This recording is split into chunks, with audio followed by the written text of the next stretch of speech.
آپ سب کا میں ریاض احمد خیر مقدم کرتا ہوں اور آج کے تعلیمی پروگرام میں نصاب سازی اور اس کے مختلف عناصر کے تحت گفتگو کریں گے۔ ہمارے ساتھ اس مضمون کے ماہر پروفیسر اعجاز مسیح صاحب جامعہ ملیہ اسلامیہ نیو دہلی سے تشریف رکھتے ہیں۔ پروفیسر صاحب، آپ کا اس پروگرام میں خیر مقدم ہے۔ پہلے میں جاننا چاہوں گا کہ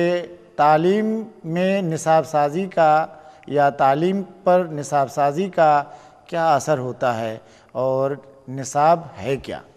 اصلاً نصاب سازی کے بنیادی عناصر اور اس کی ضرورت سے پہلے یہ بہت ضروری ہے کہ ہمیں بذات خود یہ جان لیں کہ نصاب ہے کیا۔ نصاب ایک ایسا لفظ ہے جس کے سلسلے میں نہ صرف یہ کہ عام لوگوں یا تعلیم کے طلباء کے درمیان اختلاف رائے رہی ہے، بلکہ خود ماہرین کے درمیان بھی اختلافات ہیں جی، اور نصاب کے مختلف تعریف مختلف ماہرین نے دی ہیں، لیکن عملاً نصاب کی ایک تعریف جسے ہم آپریشنل ڈیفینیشن کے طور پر استعمال کر سکتے ہیں وہ کچھ اس طرح ہے کہ وہ سارے تجربات جو ایک مدرسہ یا اسکول کی نگرانی میں ایک طالب علم حاصل کرتا ہے، خواہ وہ درجہ کے اندر ہو یا درجہ کے باہر ہو، اگر وہ اسکول کی نگرانی یا مدرسہ کی نگرانی اس میں شامل ہے تو یہ سارے تجربات جو ایک طالب علم کو حاصل ہوتی ہے یہ نصاب کہلاتا ہے۔ جی۔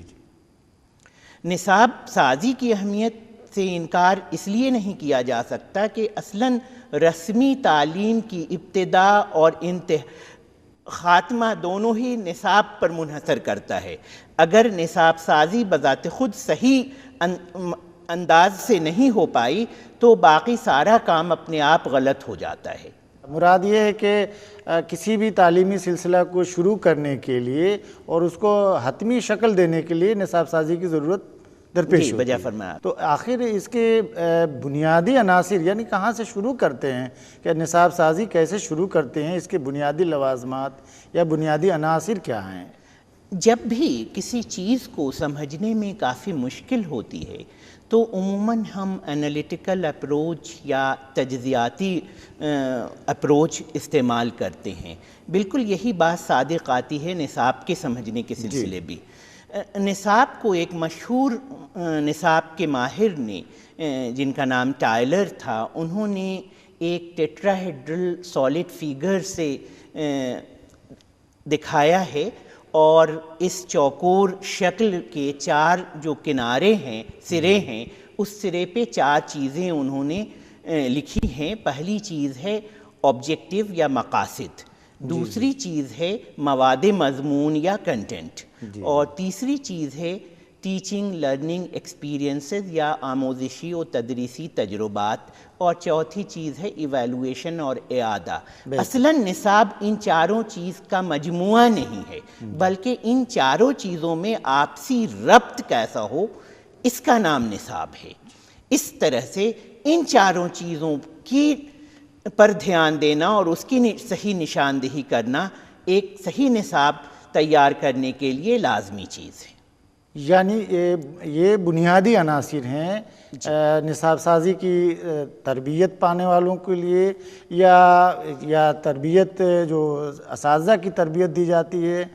ان کے لیے، یا پھر ٹیچر ٹرینر جو ہوتے ہیں، ٹیچر ایڈوکیٹر کہلاتے ہیں، ان کے لیے، نہیں سب کے لیے یہی بات صادق آتی ہے۔ بالکل آپ نے بجا فرمایا، بذات خود نصاب کے یہ بنیادی اجزاء ہیں۔ کسی بھی لیول کا اگر ہم نصاب تیار کر رہے ہیں تو ان چار چیزوں سے راہ فرار نہیں ہے۔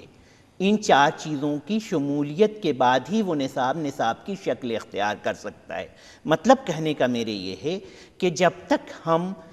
یہ تعین نہ کر لیں کہ کس مقصد کے لیے یا کن مقاصد کے لیے نصاب ہم تیار کر رہے ہیں، نصاب کا تصور نہیں کیا جا سکتا۔ ان مقاصد کو حاصل کرنے کا ذریعہ کار بذات خود مواد مضمون یا کنٹینٹ ہے، اور پھر ان کنٹینٹ کو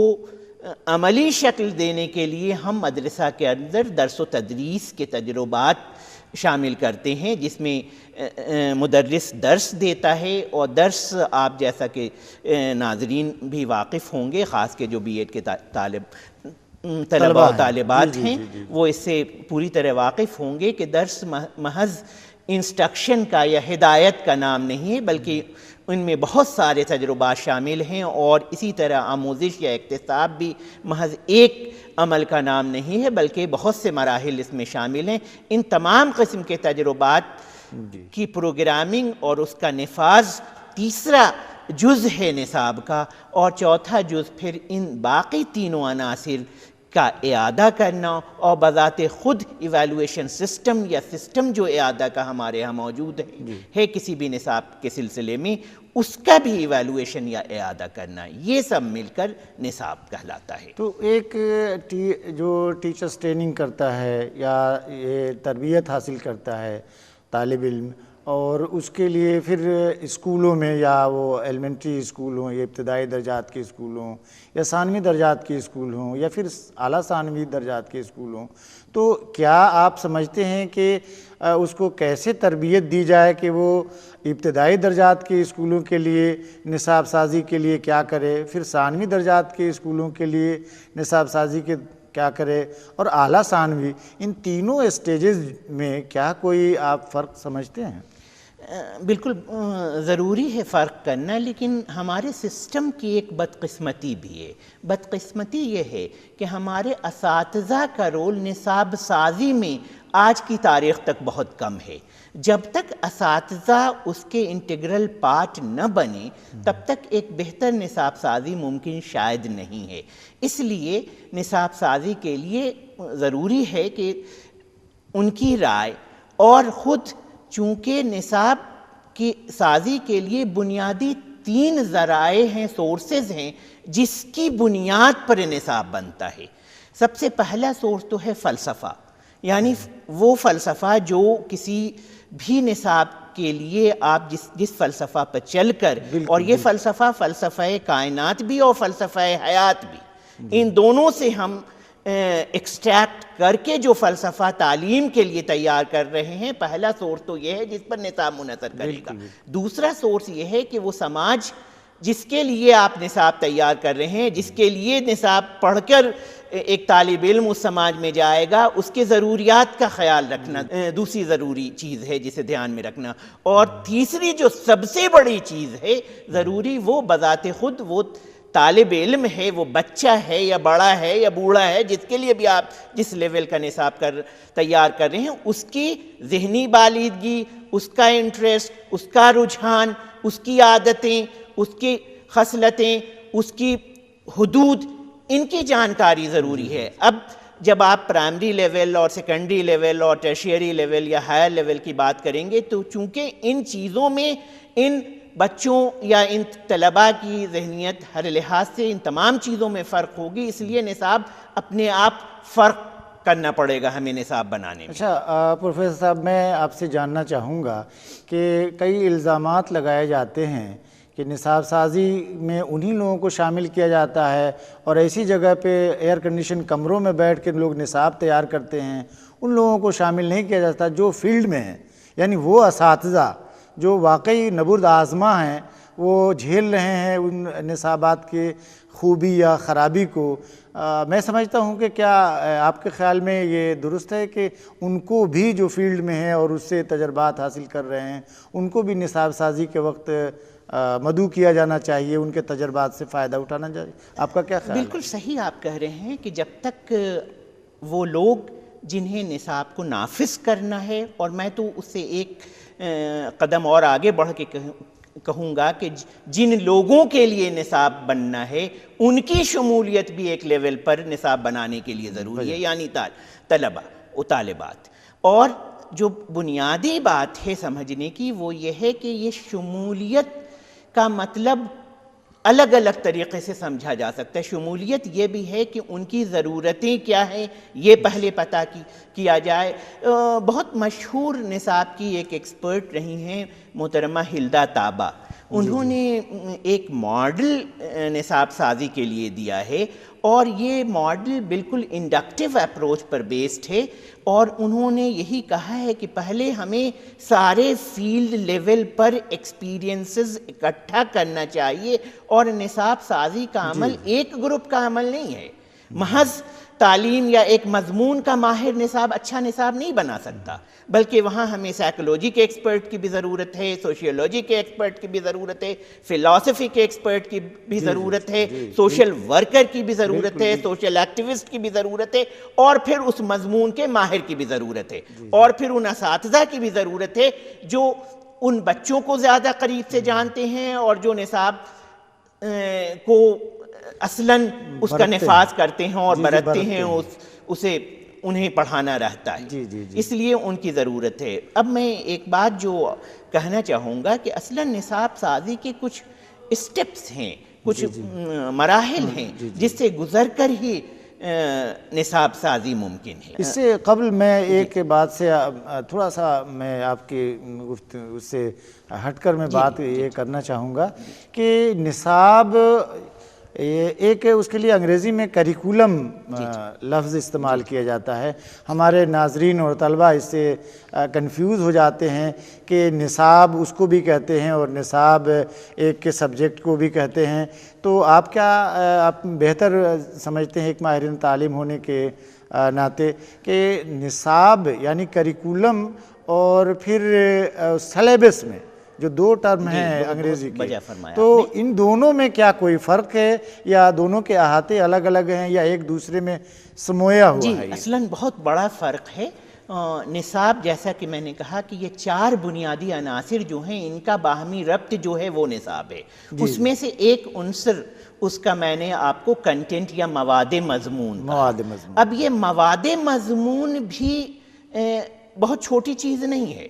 مواد مضمون کی وہ مختصر تفصیل کے کسی بھی کورس میں دوران سیشن کتنا مواد مضمون کسی لیول پہ پڑھایا جائے گا، اس کی مختصر ترین تفصیل کا نام مثلاً سلیبس ہے، جبکہ اس کی اگر تفصیلی جائزہ کی بات کریں تو وہ درسی کتب دیتی ہے۔ اس کا مطلب ہے کہ صرف کنٹینٹ کی بات اگر کریں مواد مضمون، تو مواد مضمون کا بھی ایک چھوٹا حصہ محض سلیبس ہے، کیونکہ اس کی مزید تفصیل درسی کتب دیتی ہے، اور تفصیل کی بات آپ کریں تو بہت سی امدادی کتب دے سکتی ہے، اور تفصیل کی بات کریں تو بہت سی وہ کتابیں دے سکتی ہیں جو حوالہ جاتی کتابیں ہیں، تو یہ ساری چیزیں کریکولم میں شامل ہوں گی، لیکن سلیبس محض وہ مختصر تفصیل ہے کہ دوران کورس کس حد تک مضمون کے ڈیفرنٹ ٹاپکس یا مواد شامل کیے گئے ہیں اس سیشن میں۔ آپ کی مراد یہ ہے کہ کریکولر ایکٹیویٹیز، کو کریکولر ایکٹیویٹیز اور ایکسٹرا کریکولر ایکٹیویٹیز، ان سب ایکٹیویٹیز کو اور مواد مضامین کو سب کو جب اکٹھا کرتے ہیں تو کریکولم بنتا ہے۔ جی بالکل صحیح آپ نے کہا کہ میں نے کہا کہ صرف محض چیزوں کے اکٹھا کرنے سے کام نہیں چل رہا ہے، بلکہ اس کے برتنے کی بات بھی ہے، کس مقصد کے لیے کیا گیا وہ بات بھی ہے، اور پھر اسے کیسے اس کو ایویلویٹ یا اس کا اعادہ کریں یہ بھی شامل ہے کریکولم میں۔ تو کریکولم اپنے آپ میں بہت ہی وسیع لفظ ہے۔ میں سمجھتا ہوں کہ اس پہ گفتگو طلبہ اور ناظرین کو بہتر آ رہا ہوگا، ان کی سمجھ میں یہ بات آ رہی، لیکن میں جاننا چاہوں گا کہ اس کے بنیادی جو عناصر ہیں یہ آپ ذرا سا الگ الگ کر کے ہمارے طلبہ کے لیے کافی مہربانی ہوگی اگر بتائیں کہ بنیادی عناصر کو اگر طلبہ امتحان میں لکھنا چاہیں یا اپنے ڈسکشن کرنا چاہیں تو وہ بنیادی عناصر کو کس طرح تفریق کر کے۔ تفصیل میں جانے کا موقع چونکہ فی الحال نہیں ہے، لیکن میں بس اشارے میں باتیں کروں گا۔ سب سے پہلی بات، جیسے اگر آپ پہلا جز آپ نے مقاصد کا، مقاصد میں ترجمہ کر رہا ہوں آبجیکٹیوز کے لیے، اس سے پہلے سب سے پہلے ایمز ہیں۔ ایمز جسے میں شاید ترجمہ اگر اردو میں کرنا چاہوں تو میں اس کے لیے لفظ نصب العین کا استعمال کروں گا، یعنی الٹیمیٹ گول جو ہمارا ہے تعلیم کا، جسے آپ آل راؤنڈ ڈیولپمنٹ کہہ سکتے ہیں،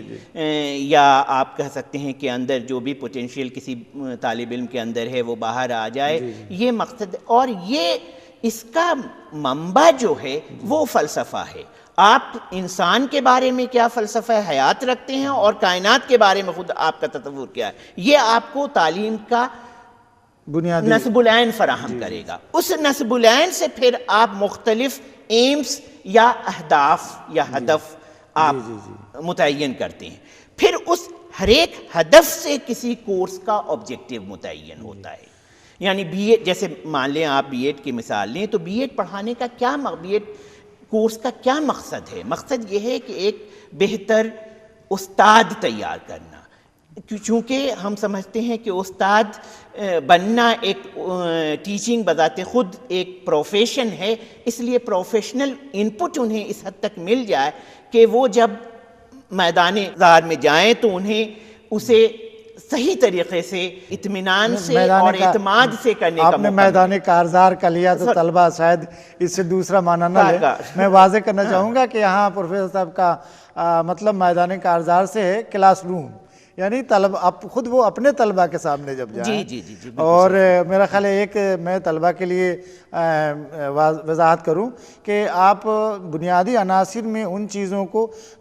بھی شامل کرنا چاہتے ہیں جو طلبہ کے اندر مخفی صلاحیتیں ہیں وہ ابھر کر سامنے آئیں. میں اب ذرا سا ایک بات آپ سے اگر کہہ دوں کہ چونکہ کریکولم بنانے کا یا نصاب سازی کے مختلف مراحل ہیں، جیسے سب سے پہلے مراحل تو یہی ہے کہ مقاصد کا تعین، کس مقصد کے، جیسے میں نے بی ایڈ کی طرف اشارہ کیا کہ اصلاً مقصد کیا ہے. اب پھر اس مقصد کے حصول کے لیے مختلف مضامین آپ سلیکٹ کریں گے. اس لیے دوسری چیز جو ہے وہ یہی ہے کہ مواد مضمون کا انتخاب، چونکہ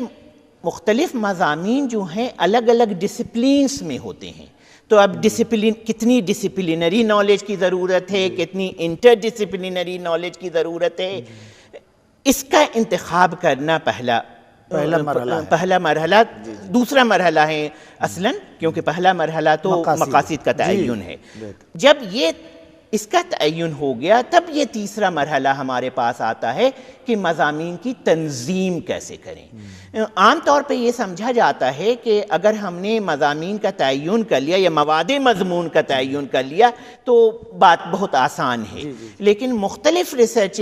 تحقیق اس بات کو ثابت کرتی ہے کہ ایک بہت اچھا مواد مضمون کا سلیکشن اگر غلط طریقے سے اس کی تنظیم ہو گئی تو بہت بھونڈے انداز میں چیزیں ہو جاتی ہیں اور وہ مقصد حاصل نہیں ہوتا. بہت دور تک وہ بچوں کو نقصان مقصد حاصل نہیں ہو سکتا. اس لیے بہت چھوٹی چھوٹی کچھ اصول ہیں جسے ذہن میں رکھنا ضروری ہے. جیسے مثلاً پہلی بات جو یہ ہے کہ کس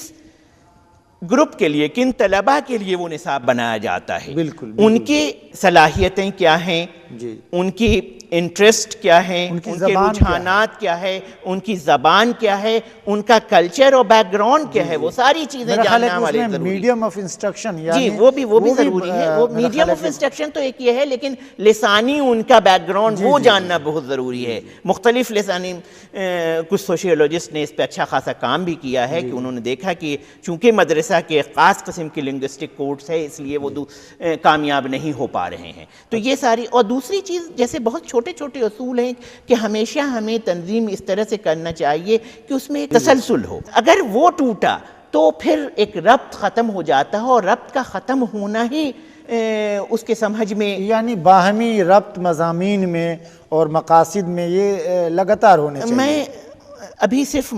آپس میں مضمون کے، جیسے فرسٹ چیپٹر فرسٹ ٹاپک جو آپ نے دیا، دوسرے ٹاپک اور پہلے ٹاپک کے درمیان ایک ربط ہونا چاہیے. اور اس سے پہلے جو بچے کے معلومات یا طالب علم کی معلومات ہے، اس سے کوئی بھی نیا مضمون جب آپ لا رہے ہیں یا نیا مواد مضمون لا رہے ہیں تو اس میں بھی ایک ربط ہونا چاہیے. اور یہ ٹیکسٹ بک لکھتے وقت اور سلیبس بناتے وقت اس بات کا دھیان دیا جانا چاہیے. ماہرین کہتے ہیں کہ جو کریکولم بنائے جاتے ہیں یا نصاب سازی کی جاتی ہے ان میں عمودی اور افقی دونوں طرح کے تعلقات، یا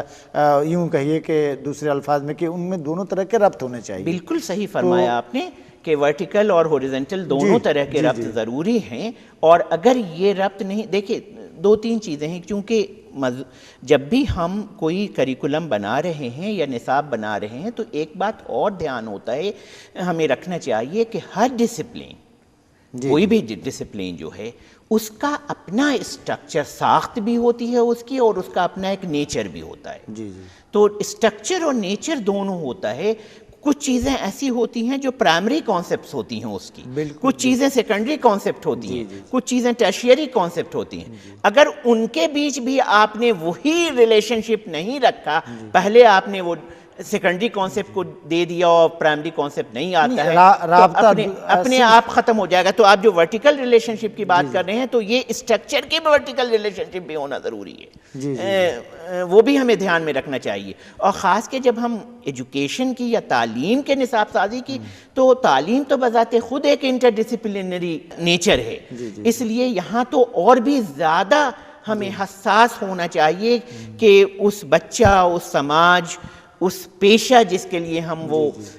کریکولم ڈیزائن کر رہے ہیں اس کی نیڈ کیا ہے, اس کی ضرورتیں کیا ہیں اور گراؤنڈ ریئلٹیز کیا ہیں. جب تک اس سے واقف ایک کریکولم ایکسپرٹ یا ایک گروپ آف ایکسپرٹ نہیں ہے تب تک ایک بہتر نصاب سازی ممکن نہیں ہے. میں سمجھتا ہوں کہ یہ ٹریننگ کالجز جو ہیں